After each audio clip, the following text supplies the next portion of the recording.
Bonjour my friends, I'm Frankie and welcome to Club Foodie. There are a few factors involved that make us want to eat. As the expression goes, first we eat with our eyes. That's true. Then we smell. And finally, we taste. But what about when the smell is all it takes to trigger the appetite?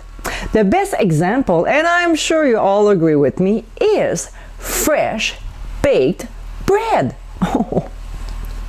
In today's episode, I'll show you how to make my French baguettes. Think about the smell of fresh baguettes baking in your oven. Then you take them out, all nice, warm, golden brown. You cut a few slices and spread butter all over and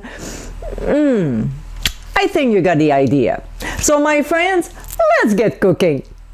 So in a bowl of a stand mixer, we'll combine yeast, water, and honey.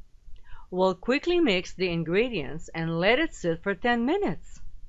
Now what I like to do is to start my oven at 350 degrees for 1.5 minutes and then shut it off. Why Frankie does that?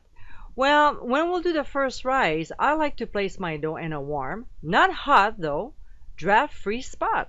So I think the oven is perfect for this.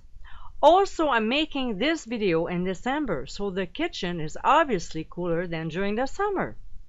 Alright, in a large bowl, we'll add flour and salt. We'll whisk and set aside until the yeast is foamy. Now that the yeast is ready, we'll add the flour mixture to it. We'll insert the dough hook and mix on speed 2 for 2 minutes. We'll increase speed to 3 and continue until it forms a ball, cleaning the sides of the bowl. Don't overknead, okay? If it's not sticky enough, add half a tablespoon of water. A trick to find out when your dough is mixed enough is when you press on it and it bounces back. I call that the spongy effect. So we'll remove the dough and form a ball by folding it under a few times. Then we'll place it in a lightly greased bowl and coat the dough with oil from the bowl. We'll cover with a towel and transfer to the oven without any temperature on. Remember earlier, I shut it off after 1.5 minutes, okay?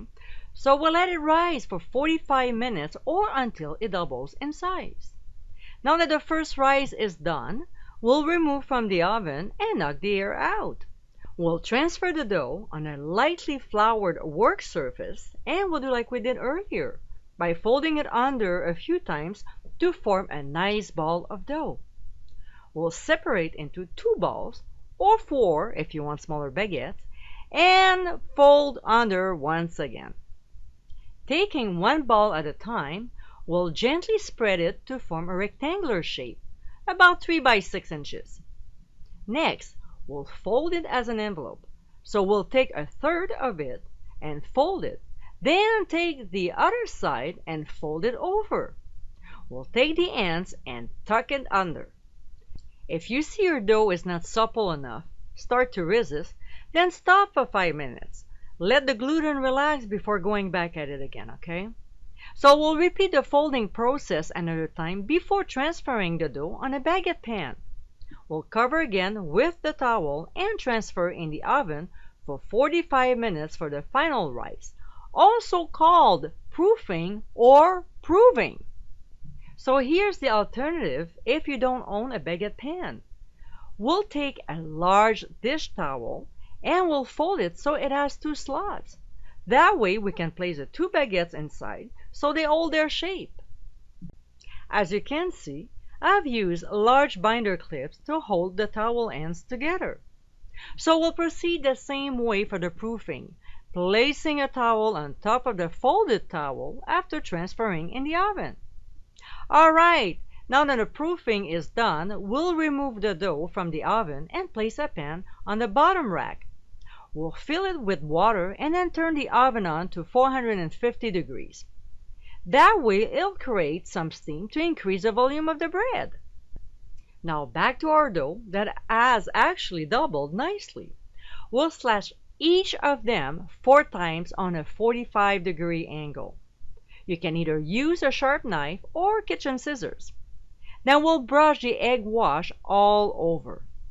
We'll transfer the baguettes into the preheated oven and bake for 15 to 20 minutes or until golden brown. If you don't have a baguette pan, then place your dough on a baking sheet lined with a silicone mat and dust with cornmeal. So when the baguettes are nice and golden brown, we'll remove from heat and transfer to a wire rack to cool off and prevent from getting soggy. And my friends, this is our French baguettes. Nice, warm, golden brown. How can you resist not baking fresh baguettes at home? After you made it once, you'll see how easy it is and you won't have to buy them from the store again. I hope you give it a try soon and be sure to visit clubfoodie.com for ingredient amounts and more info. Until next time, my friends, bon appétit!